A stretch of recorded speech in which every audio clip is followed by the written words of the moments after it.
Hello team, welcome to another ATP Geopolitics video with myself, Jonathan MS Pearce. This is a US political special where I'm going to talk about the White House.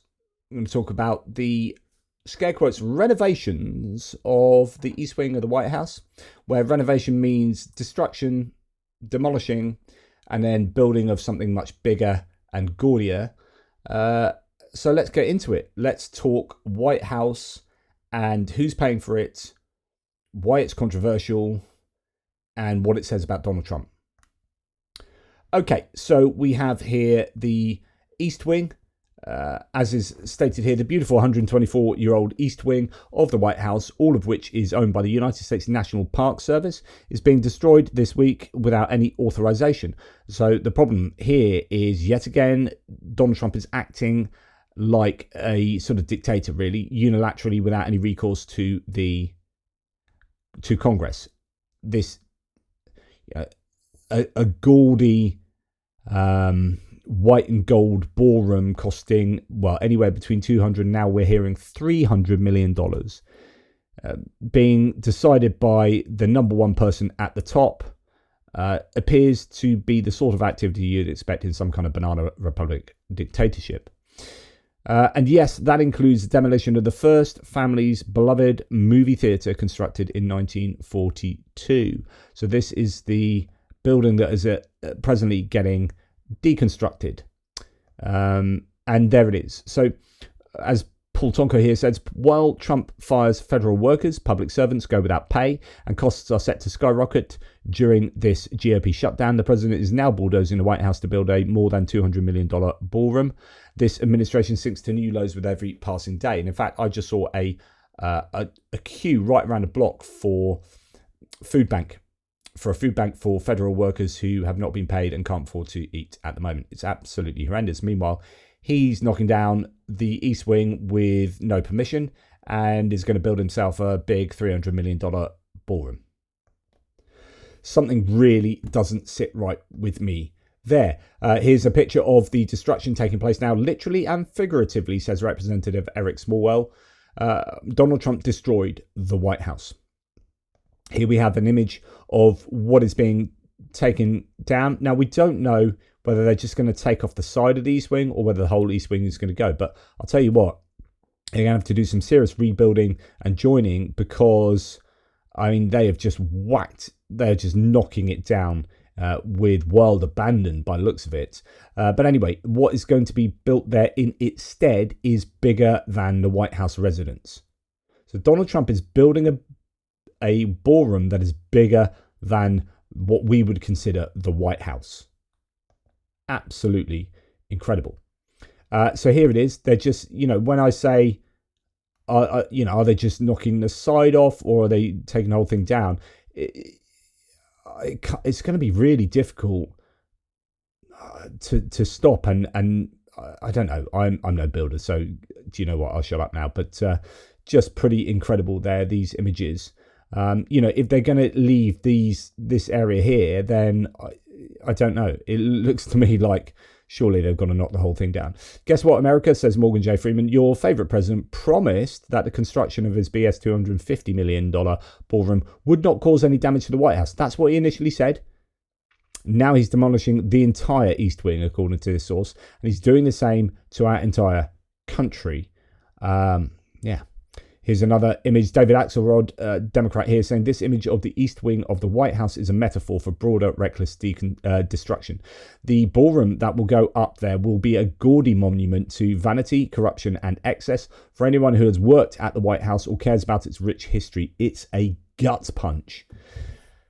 And, well, no, we'll come to this in a second, because, in fact, we'll come to this now. There is a statement that was said here on the thread. I just put in White House and saw, it was interested to see what would come up. And you got Chuck Schumer, David Axelrod again, which this is a good point, by the way, by David Axelrod. You're a temporary resident of the White House, a guest of the American people to whom the hallowed space belongs. You have no right to tear it down, casually erase history, and build your idea of a palace in its stead. But that is what is happening. Quote, Donald Trump has destroyed the White House to demonstrate to the whole world that he can do what he wants, whenever he wants, to whatever or whomever he wants. I would argue that that is pretty accurate as well. But it's this one that gets me. So I don't know if many of you know this, don't know how closely you keep an eye on American cultural comings and goings, but some weeks back, there was this restaurant, if I understand it, called Cracker Barrel. They decided to change their logo. And it was a traditional logo, and they were going to modernise it and just change it. And then everyone on the right, for some reason, went nuts. They were calling it like woke liberal ideology, getting the best of Cracker Barrel and blah, blah, blah, blah. And it went so mental that Cracker Barrel changed their decision and then went back to just having their old logo. And everyone's like, oh, thank goodness for that. God, I don't think I could have survived another day without Cracker Barrel having the old logo. Oh, thank goodness it's back. And we don't have to put up with the Cracker Barrel logo without a barrel or whatever it was they changed. Just complete nuts. Anyway, those same people, I'd like to know what their opinion is now of a building, the White House, being unilaterally taken down. So if you're talking about tradition, so this is one of the hallmarks of conservatives, small c conservatives. If you look at and the hint is in the name, conservatives, you want to conserve things, right? But if you look at the moral and political psychology and theorizing of people like Jonathan Haidt, they would talk about there being these different 5 or 6 different indicators of whether you are liberal or conservative, and you're waiting for these different things will indicate more probably whether you're a liberal or conservative. And so conservatives, as you would imagine, want to conserve things, right? That's why they're called conservatives. They want to conserve history, the truth, and sorry, not truth, tradition, so on and so forth. So when they see like immigrants coming into a country and changing the mix of the country, they don't like that because they see the country as it was 50 years ago, 100 years ago, and they want to conserve that. That's really what conservatives are about, conserving tradition, traditional values, traditional history, and so on and so forth. So these are the people that got up in arms about Cracker Barrel. But then because Donald Trump is like almost a cultic leader, you cannot blaspheme against this deified person, right? So you cannot go against him. So if he wants to knock down the White House, you sit there and go, okay, now I have to justify how this is a good thing, even though I used to call myself conservative and I was going absolutely batshit crazy about the Cracker Barrel logo. But now you're knocking down the White House and you're changing how that looks and you're building something gaudy in its stead.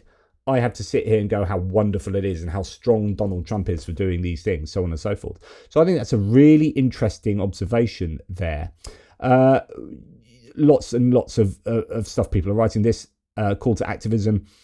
Source says, as long as I live, I'll never forget the majesty and privilege of walking into the East Wing of the White House. And now Donald Trump tears it all down, a perfect symbol of how everything he touches crumbles into ruin.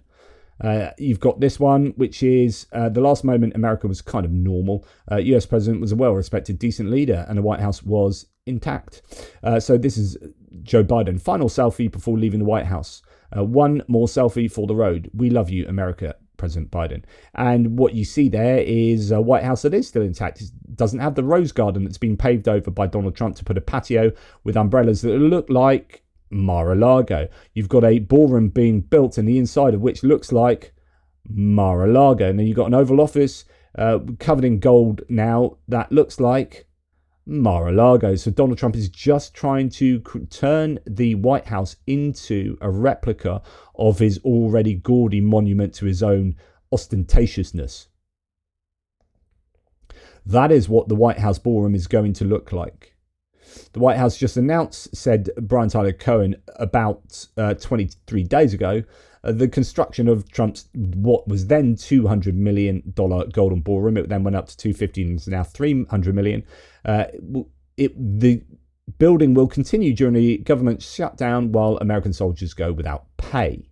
So even if this is being funded by people giving donations to the White House, it's still a kick in the teeth. The White House is taking $300 million in to pay for some gaudy ballroom while people are going hungry without pay. It's just a bad look. So this is it on the right here. It appears to be something that has completely taken over the East Wing there. Seen earlier today in the Oval Office, a scale model of the White House featuring President Trump's $250 million state ballroom, which will entirely replace the East Wing while dwarfing the executive residence and the rest of the White House complex. So it doesn't look like it's just going to, it ever was going to just be an appending to the East Wing, but it was going to entirely replace it. Maine, this source says $200 million for a new golden White House ballroom while we are cutting Medicaid and food assistance. We are kleptocracy. That's the Trump White House. It is a kleptocracy. It is a corruption, hive of corruption. So this is what Donald Trump then said, I think, last night, yesterday in the White House, probably with Mark Rutte. You know, there's a relative... Nobody's actually seen anything quite Yes, like they have. Stop saying that phrase. I hate one it. One of the great ballrooms anywhere in the world. It's about $300 million. It's set. So now he's just slipped in casually $300 million. About $300 million. It's set to do many, many things, including meetings of foreign leaders, including the honoring of foreign leaders. You can see this. This is a plan. If it's got tables so that you honor. Oh, it's got tables. A foreign good leader. We have brilliant. A proper space. Right now, we have a space that with tables holds about 79 people. So I think the idea is going to hold about 999 now. Yeah, so it's just, casual $300 million, not a lot. This is Representative Brian Schatz, and I think he absolutely nails this. 2 points. The first thing is that this is not about money. There is enough money to bail out Argentina with $20 billion. There is enough money to purchase a brand new aircraft for $173 million for the Homeland Security Secretary. There is enough money to renovate the White House ballroom. What there's not enough money for under this Republican government is you. There's not enough money for you. And it is astonishing to me that the party in charge of the government literally won't show up to work during the second longest shutdown in American history. House Republicans have been gone for more than a month. More than a month. They've worked 2 weeks out of the last 3 months. Nice work if you can get it. Really good point. There's not enough money for you, the American people. There is for Argentina. There is for a gaudy ballroom. There is for a massive private plane or two for Kristi Noem. There is to do up a jet to the tune of $1 billion that we were given by the Qataris. There's money for that. So the question is, who's paying for it? There's an interesting article, or decent article, in PBS talking about this construction, the 9 things to know about the $250 million ballroom Trump is adding to the White House. Why is he wanting to build it? Well, I would just argue it's legacy. It's about him. He's a real estate mogul. This is just him doing him. Now, who's paying for it? This is the one I really wanted to concentrate on. Trump says the project will be paid for with private donations and that no public money will be spent on the ballroom. The White House promised to release information on which individuals and corporations have pledged or donated money and invited some of the donors to the East Room dinner last week, but has not released a comprehensive list and breakdown of funds. Some $22 million for the project come from YouTube, a Google subsidiary, as part of a recent settlement for a 2021 lawsuit Trump brought against the company. The White House also has not said how much of his own money Trump is contributing. Well, my guess would be none. Now, okay, so a number of companies are either contributing through lawsuits that didn't go their way, or are giving money directly to Trump. And then this just leaves a bad taste in my mouth, because this is a quid pro quo. What are they getting out of this? This is just massive lobbying of Donald Trump. It's the ability to give money to Donald Trump so that he can make decisions on behalf of those giving money to Donald Trump. That, to me, is just government corruption. This is the only way I really understand it. So here are a list of this is a list of the cartel members. No, sorry. This is a list of the companies involved. So the individuals first. Donald J. Trump, president, stated that he's contributing his own money, probably tuppence halfpenny. Pepe Fanjul, a sugar industrialist. Edward and Sherry Glazer, they used to own Manchester United. Tampa Bay Buccaneers owners. Harold Hamm, oil magnate. Stephen Schwartzman, Blackstone Group CEO. Winklevoss twins, founders of Gemini cryptocurrency exchange. Okay, right, I'm starting to understand. Corporations and organizations. Amazon, of course, Jeff Bezos is in there. Apple, Tim Cook. Booz Allen Hamilton, don't know who they are. Carrier Global Corp, offered to donate the air conditioning system. Coinbase, that's more cryptocurrency. Comcast, representatives attended a donor dinner. Google, including YouTube, which committed $22 million as part of a lawsuit settlement. Lockheed Martin pledged more than $10 million. Meta, so we've got Mark Zuckerberg in there. Microsoft, Next Era Energy, OpenAI, so Sam Altman's set up there. Representatives attended a donor dinner. Palantir Technologies, Peter Thiel, who knew? Reynolds American, a tobacco company. Ripple, a cryptocurrency company. T-Mobile, representatives attended a donor dinner. And Tether, a cryptocurrency company. I don't know who else. There are probably many others as well. I mean, it just seems like a big opportunity to have the government make decisions in your favour.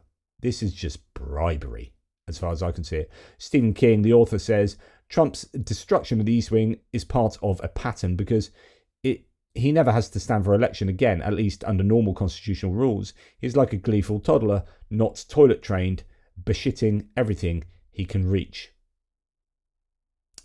I don't disagree.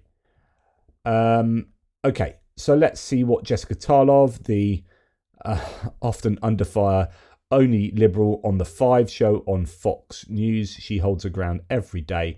Amazingly, this is what she has to say, and she is on point. Okay, so I'm going to do this part quickly because I don't want to end up in a reel that you're showing tomorrow, and I'm not actually having a meltdown about the ballroom. But I will say that it is nothing like any of the other renovations. I mean, his ballroom is almost double the size of the White House itself, and he's not using taxpayer dollars. He's using his own dollars, maybe, or the dollars of companies that want favorable treatment, like Google, Palantir, all with big contracts with him. But Trump and Caroline Leavitt and the whole administration would rather that this is what we're focused on, and it's really getting away from the real stories of the moment. We are in the midst of a government shutdown. The Republican caucus from New Jersey wrote to Mike Johnson saying, you got to make a short-term deal. Our constituents cannot handle these ACA premium hikes. Our farmers are losing their businesses. No soybeans coming out of America. We bail out Argentina, and then Argentina gets the contract. That's what those texts, remember, with Scott Besson and Brooke Rollins. And just before we came on air, the National Cattlemen's Beef Association said cattlemen and women cannot stand behind President Trump while he undercuts the future of family farmers and ranchers by importing Argentinian beef. Those are the stories of what is happening in America today. That is how Donald Trump's administration is hurting everyday Americans, most of whom voted for him. So the ballroom, it is a monstrosity, but I am choosing to talk about the shutdown and what's happening to our ranchers and our farmers. So, there are huge things going on, and this is just a massive sidebar or a massive distraction. And again, you could argue it's a distraction away from the Epstein files. I was listening to some very interesting analysis today from Rory Stewart and Alistair Campbell, saying that isn't it weird that the only people that have been done in the Epstein files, Prince Andrew and Ghislaine Maxwell and Peter Mandelson, they're all British. No Americans seem to have been found guilty, or nothing's been done about all of these Americans. Isn't that a really interesting observation? What does that mean?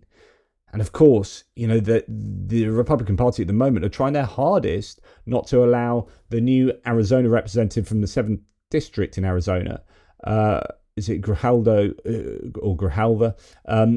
She's been elected but hasn't been sworn in, and won't be sworn in because they've shut the government down, kind of purposefully also, I think, in this way.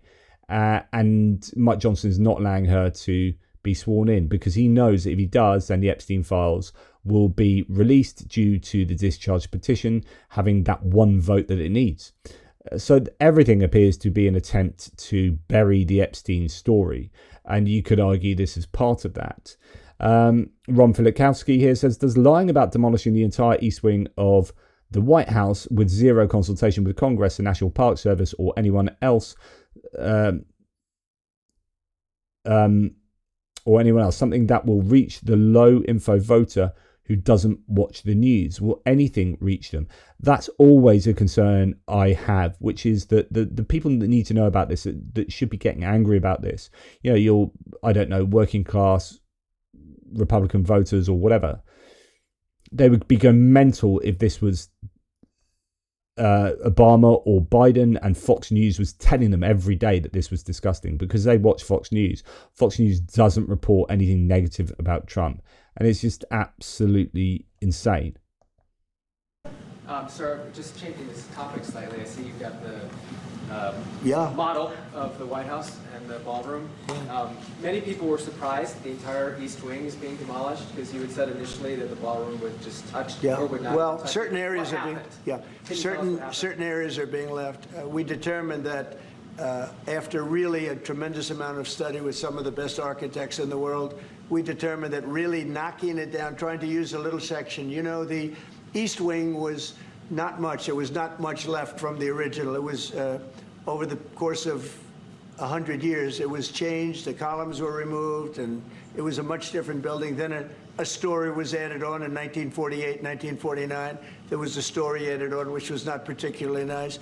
And the building was very, very much changed from what it was originally. It was never thought of as being much. It was a very small building. And rather than allowing that to hurt a very expensive, beautiful building that, frankly, they've been after for years. You have that. I brought these along so people could see, but it's, there's a relative, nobody's actually seen anything quite. And then we get into what we heard earlier. But, it's not that I've prima facie got anything against, like, building a ballroom here, but it's just the way it's done that speaks to me as if Donald Trump is a dictator, just unilaterally making these decisions irrespective of what anyone else thinks. Historic Preservation Group urges pause on East Wing demolition as Trump pushes ahead with his ballroom. National Trust for Historic Preservation. Quote, Trump's proposed 90,000 square foot addition would overwhelm the White House itself, which is a 55,000 square feet of size, and may also permanently disrupt the carefully balanced classical design of the White House. Yeah, I don't disagree there. Now, I don't know about the truth of this, but Halfway Post, I don't know how reliable these guys are. National Park Service says that America's historic preservation laws, quote, make it very clear Donald Trump will now have to rebuild the White House's East Wing exactly the way it was at personal expense. I don't think that's ever going to happen. So Historic Preservation Group urges pause on East Wing demolition as Trump pushes ahead with his ballroom, says the CNN here, says CNN. So they are, also reporting on, what's been going on, how people are fairly dismayed at what's taking place. Now, Halfway Post, again, not sure about the truth of this. After finding out the East Wing's demolition is likely flinging asbestos all over the White House grounds, Trump is reportedly trying to sue someone, but can't because he started a construction job without any of the proper legal permissions. Oh dear. Well, if that's true, I mean, goodness me, it would be pretty damn typical. So this person says, Turnbull says, since taking office, Trump has made money wise, has made $3 billion in sketchy crypto deals, $400 million in a jet from Qatar, $24.5 million from YouTube, $25 million from Facebook, $10 million from X or Twitter, $16 million from CBS, $15 million from ABC, and $230 million from the Department of Justice, as he is seeking at the moment. But he's not taking a salary. Oh, how wonderful, you're not taking a salary. And someone says, don't forget the millions he makes from taking all his staff to one of his private clubs every weekend. This is something that I complained about. I think I wrote an article on this in the first administration, which is breaking the emoluments clause by having all of these meetings at Mar-a-Lago, whatever golf club or hotel, Trump Tower. he meets these foreign dignitaries at his own private properties, which means that then the Secret Service have to go to these private properties and stay at the private properties. It means that he stays at private properties on the government pay, and then all the dignitaries and their security outfits have to stay at those clubs and hotels. And we found out from Trump 1.0 that he then overcharged all the people that were staying there. So he was literally making money out of being the president. You can go and look at all the research into this. This is bona fide. He basically grifted off being president by charging people to stay at his hotels and making them stay there because that was where he decided to have all the meetings. So, and don't forget the millions he makes from taking all of his staff to one of his private clubs every weekend. He charges 300 to 500% more than the government per diem rate for hotel rooms. In his first term, the Secret Service spent $1.7 million at his clubs, and so far $56 million through June of 2025. $56 million. Total estimated cost for a weekend: Mar-a-Lago rooms $20,000 to $40,000, golf carts $3,000 to $5,000, food and drink $5,000 to $10,000, total $28,000 to $55,000. Club specific costs excluding travel like Air Force One. Bedminster, and then likewise, so on and so forth. You can go and look at all the information into this. It is absolutely sickening. It's just about making money and leaving this legacy of being this opulent, moneyed ruler. Bernie Sanders says this is what kleptocracy looks like, corrupt rulership looks like. In 2025, Donald Trump has received, and this is similar numbers but slightly different, $3 billion mostly from crypto, $940 million from law firms. So he's getting all these law firms to bend their knees and give him pro bono work, etc., or he's threatening them. It's just like racketeering.